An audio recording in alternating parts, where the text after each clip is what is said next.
Jai Hind students, this is the second part of chapter 13, class 5th science. The name of the chapter is our solar system. So today I will discuss from eclipse. So eclipse क्या होता है, जिसको हिंदी में ग्रहण बोलते हैं. तो when the light of sun is blocked by the moon or earth, जब सन की लाइट मून या फिर अर्थ से ब्लॉक हो जाती है, इट मीन्स अर्थ या मून जब सन की लाइट को रोक लेता है, तब शैडो बनती है. अगर मून रोक लेता है इस लाइट को तो अर्थ पे शैडो बनती है, और अगर अर्थ रोक लेती है तो मून पे शैडो बनती है. इसी को बोलते हैं eclipse.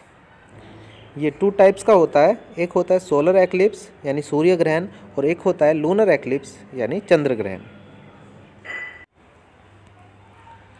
So this is the figure of solar eclipse. Sun की लाइट मून ने यहाँ पे ब्लॉक कर ली है, तो अर्थ के ऊपर एक शैडो बन जाती है मून की. तो इसको कहते हैं सन एक्लिप्स या सोलर एक्लिप्स, क्योंकि यहाँ से अर्थ से हमें सन पूरी तरह से दिखाई नहीं देता है, तो क्योंकि मून ने सन की लाइट को ब्लॉक कर लिया है. It is solar eclipse. Solar eclipse हो सकता है पार्शियल या फिर टोटल. मीन्स हमें पार्शियली सन दिखाई देता है. पार्शियली मीन्स एक्लिप्स होता है और सन देख सकते हैं हम, बट टोटल सोलर एक्लिप्स आप फिगर में देख सकते हैं. कंप्लीटली मून ने सन को कवर कर लिया है. This is called total solar eclipse. Now lunar eclipse. So in lunar eclipse earth से हमें मून दिखाई नहीं देगा, क्योंकि अर्थ की शैडो मून पे पड़ती है. अब हमें पता है कि मून की खुद की लाइट नहीं होती है, मून सन की ही लाइट को रिफ्लेक्ट करता है. तो जब सन की लाइट ही मून पे नहीं पड़ती है तो वो हमें अर्थ से दिखाई नहीं देता है. इसी को बोलते हैं lunar eclipse. Now let's talk about tides. Tides the rise and the fall in the level of sea water due to combined effect of gravitational pull of moon and sun. देखिए, सन और मून भी अर्थ पे gravitational force apply करते ही हैं, हमें पता है. तो इस ग्रेविटेशनल फोर्स की वजह से वाटर लेवल में, सी में जो वाटर है उसमें राइज एंड फॉल होता है. तो और किसकी वजह से होता है ये? मून और सन के ग्रेविटेशनल फोर्स का जो कंबाइंड करके इफेक्ट आता है उसकी वजह से होता है. उन्हीं को बोलते हैं टाइड्स. किसको? Rise and fall in the sea water is called tides. The earth and moon attract each other by gravitational pull. Okay, वैसे मून अर्थ पे मून के ग्रेविटेशनल फोर्स का इफेक्ट ज़्यादा होता है एज कंपेयर टू सन, क्योंकि moon is closer to the earth than sun.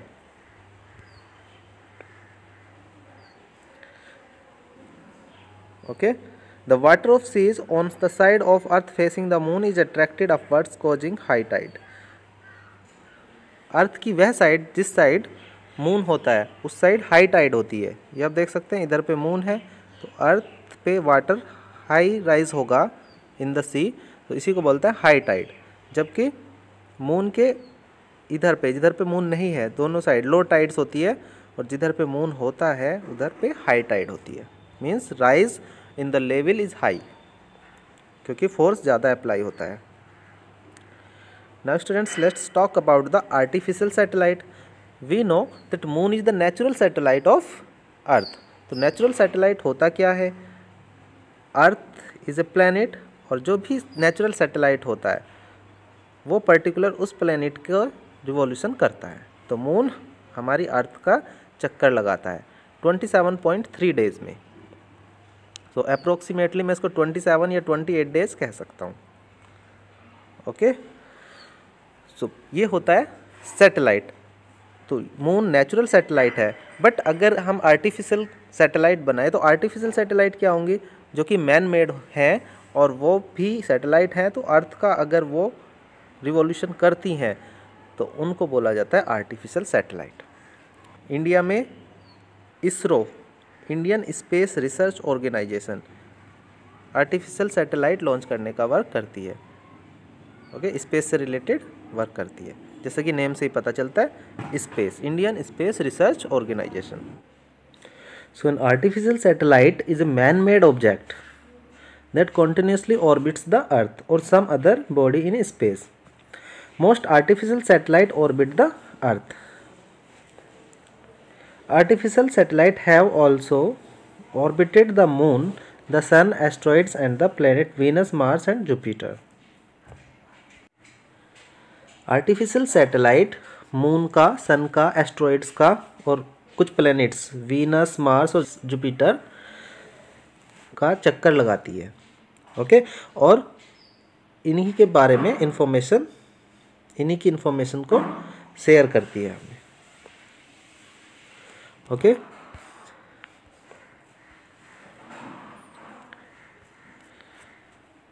The Soviet union USSR launched the first artificial satellite Sputnik 1।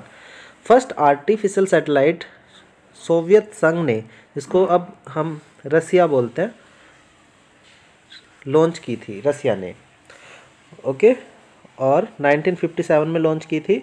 इसका name था स्पुतनिक 1।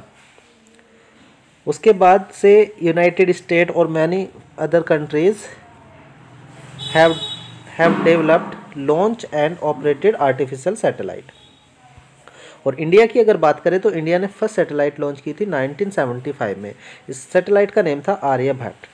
अदर इंडियन सैटेलाइट जैसे Bhaskar 1, Bhaskar 2, Rohini, Apple, INSAT, Chandrayaan 1, GSAT, Mangalyaan, ये सभी artificial satellites हैं। Mangalyaan Mars planet की satellite, हमने artificial satellite Mars planet पे launch की थी। और इंडिया ऐसा फर्स्ट कंट्री बन गया था इसी के साथ, जिसने फर्स्ट अटैम्प्ट में ही मार्स पे सैटेलाइट लॉन्च कर दी थी। Now types of artificial satellite. देखिए, artificial satellite according to purpose उनके फंक्शन डिफरेंट होते हैं। जैसे वेदर सैटेलाइट वेदर के बारे में हमें इंफॉर्मेशन प्रोवाइड कराती है। कुछ वेदर सैटेलाइट का नेम है, जैसे मेटसेट है, एक वेदर सैटेलाइट है, कल्पना 1 एंड ओशियन सेट, कार्टोसैट, ये सभी क्या है, ये वेदर सैटेलाइट के नेम है। साइंटिफिक रिसर्च सैटेलाइट, जो कि साइंटिफिक रिसर्च में हेल्प करती है, जैसे रोहिणी सैटेलाइट एक आर्टिफिशियल सैटेलाइट है और ये साइंटिफिक रिसर्च में हेल्प करती है। कुछ सैटेलाइट्स होती है जो कम्युनिकेशन में हेल्प करती है, उनको बोलते हैं कम्युनिकेशन सैटेलाइट। ओके, हम लोग सैटेलाइट का, हम लोग जो डिश टीवी वगैरह का यूज़ करते हैं, तो ये सभी कुछ सैटेलाइट की वजह से पॉसिबल हो पाया है। एग्जाम्पल एप्पल, इनसैट, जीसैट, ये सभी कम्युनिकेशन में हेल्प करती है। मिलिट्री सैटेलाइट, इन्हें स्पाई सैटेलाइट भी बोलते हैं, क्योंकि स्पाई का वर्क करती हैं ये लॉन्चेज ऑफ मिसाइल्स को डिटेक्ट करती है। इसका एग्जाम्पल है Cartosat 2A, 1 and 2। Navigation satellite जो नेविगेशन में हेल्प करती है, मीन्स ये डिटेक्ट करती है लोकेशन को। Okay, so it is called navigation satellite. Earth observing satellites होती हैं, जैसे गूगल मैप का हम यूज करते हैं, वो भी सैटेलाइट के थ्रू होता है। These satellites locate mineral deposits, determine location and size of fresh water supplies, identify sources of pollution and study their effect and detect the spread of disease in crops. Earth observing satellite earth को observe करती हैं, means observe में क्या करती हैं, ये determine करती है फ्रेश वाटर की लोकेशन कहाँ पे है और कितना है। ठीक है, पोल्यूशन के सोर्सेज को आइडेंटिफाई करती है। ये सभी कुछ वर्क होता है अर्थ ऑब्जर्विंग सैटेलाइट्स का। एग्जाम्पल है IRS-1C, IRS-1D, कार्टोसैट और resource set. Now check point 2. The moon comes between the earth and sun during solar eclipse. Moon earth और sun के बीच में आ जाता है. So this is true. Tides are caused due to gravitational pull of moon. So it is also true. The low tide occurs on the full moon day. Full moon day पे high tide होती है, न कि low tide. So this is false. India launched its first satellite in 1975. So 1975 में India ने first artificial satellite launch की थी. So this is true. It was Aryabhata, the name of the satellite. Okay, now let's do the book work. The large circular hollow on moon are called, it is called craters. Moon पे large circular holes होते हैं, ऐसे हमें देखने को मिलते हैं. तो these are called the craters. This heavenly body is located at the centre of solar system. तो सोलर सिस्टम के सेंटर में जो बॉडी लोकेटेड है that is sun. Option number D will be correct here. Number 3, the smallest planet of our solar system is. तो smallest planet है Mercury, और ये sun के सबसे ज़्यादा करीब भी है. Number 4, the first artificial satellite launched by India was Aryabhata.